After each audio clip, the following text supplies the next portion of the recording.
नमस्कार. आज आपण नवीन विषय घेऊन आलो आहोत आणि तो नवीन विषय म्हणजे जी सध्याच्याला लाडकी बहीण योजना जी शासनाने आणलेली आहे आणि ह्या लाडक्या बहीण योजने आणल्यामुळे बऱ्याच जणांचा तोटाही झालेला आहे.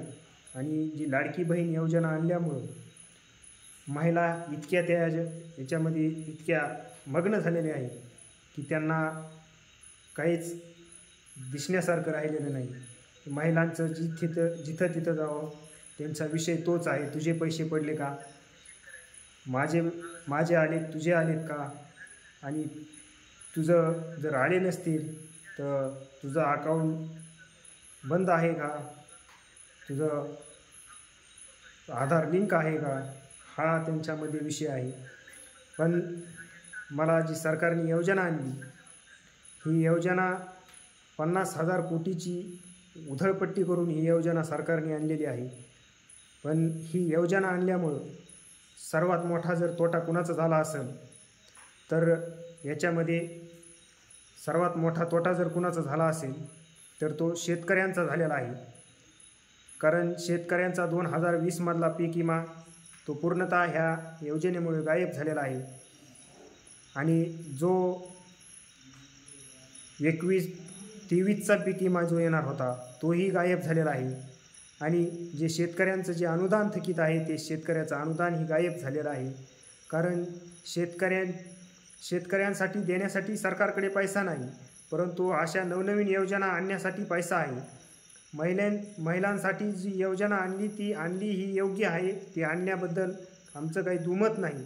परंतु जे शेतकऱ्यांचे पैसे जी आज पुढाऱ्यांनी डल्ला मारलेला आहे, अनेक पुढाऱ्यांनी 2020चा पीक विमा स्वतःच्या खिशामध्ये पदरामध्ये कंपनीला मॅनेज करून स्वतःकडे वळवलेला आहे, स्वतःची बँक भरून घेतलेली आहे. तो देण्याऐवजी शासनाने लाडकी बहीण योजना आणली. ती आणली कशामुळं तर मध्य प्रदेशमध्ये सरकार आल्यामुळं. कारण मध्य प्रदेशमध्ये सरकार हे लाडकी बहीण योजनेमुळं आलं होतं. पण सरकारनं हे डोक्यात घेणं गरजेचं होतं की आपलं जी सरकार मध्य प्रदेशमध्ये आलेलं आहे ते हितालची आणि तिथालचे प्रश्नामध्ये भरपूर असं तफावत आहे. आणि सरकारने जी शेतकऱ्यासाठी जी गरज होती देण्याची, अनुदान देण्याची गरज होती, पीक विमा देण्याची गरज होता, शेतकऱ्यांना आज आर्थिक संकटामध्ये सापडलेला आहे. आज जो मालाला भाव देणं गरजेचं होता तो मालाला भावही शासनानं दिलेला नाही. आणि लाडकी बहीण योजना आणली परंतु ती किती दिवस टिकणार आहे तर ती 3 ते 4 महिन्यापुरतीच असणार आहे. 3 ते 4 महिन्याच्या नंतर ही लाडकी बहीण योजना पूर्णतः बंद होणार आहे. कारण ती बंद का होणार आहे तर ती आणलेली आहे फक्त मतं मिळवण्यासाठी आणि आपल्या मताची वोट बँक तयार करण्यासाठी आणलेली आहे. अशा अनेक योजना आणल्या, परंतु जी शेतकऱ्यांची जी मोदींची जी योजना आली होती ती सन्मान निधी आलेला होता. तो सन्मान निधीमध्येही पहिल्या वेळेला सर्वांना तो लाभ होता, परंतु नंतर प्रत्येक कुटुंबामध्ये एक जणाला तो लाभ पुन्हा एक जणापर्यंत आला. लाडक्या बहिणीचीही अशीच अवस्था होणार आहे. आणि लाडकी बहीण ही 3 ते 4 महिन्याचीच असणार आहे. याच्यानंतर लाडकी बहीण ही बंद होणार आहे. आणि दुसरी गोष्ट, जे शेतकऱ्यांचं जे अनुदान आहे, जी शेतकऱ्यांनी जो लाडकी बहिणीचा पैशापेक्षा शेतकऱ्याला जर तो पैसा शेतकऱ्याच्या अनुदानाचा पैसा शेतकऱ्याला दिला असता तर कुठंतरी शेतकरी खुश झाला असता. वोट बँक मताची आणि मजबूत झाली असती.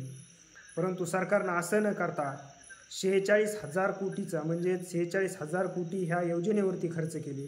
आणि शेतकऱ्याचा पीक विमा, शेतकऱ्याच्या कापसाला भाव नाही, सोयाबीनला भाव नाही, तुरीला भाव नाही, अशा अनेक पिकांना शेतकऱ्याचा भाव नाही.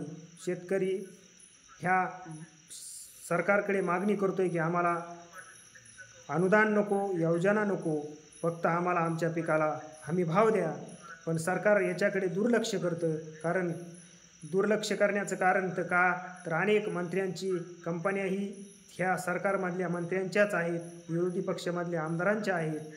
ॲग्रिकल्चर जर कंपन्या पाहिल्या तर पाठीमागं त्याचा सर्वे आला होता, त्याच्यामध्ये सर्वच जवळजवळ भरपूर असे मंत्री आहेत की 20-20, 22-22, 23-23 अशा ह्यांच्याच कंपन्या आहेत आणि ह्याच्यामुळे ह्यांना तो शेतकऱ्यांना भाव देऊ असा वाटत नाही आणि हेच शेतकऱ्याला खऱ्या अर्थाने लुटण्याचं काम हेच करतायत।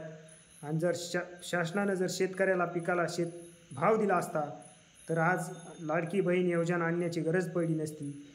जर ही लाडकी बहीण योजना आणली ती शेतकऱ्याचा आक्रोश आहे, तो जो एक आरक्षणाचा मुद्दा पेटलेला आहे त्याचाही एक आक्रोश आहे। ह्या आक्रोशापोटी सरकारने ही लाडकी बहीण योजना आणलेली आहे।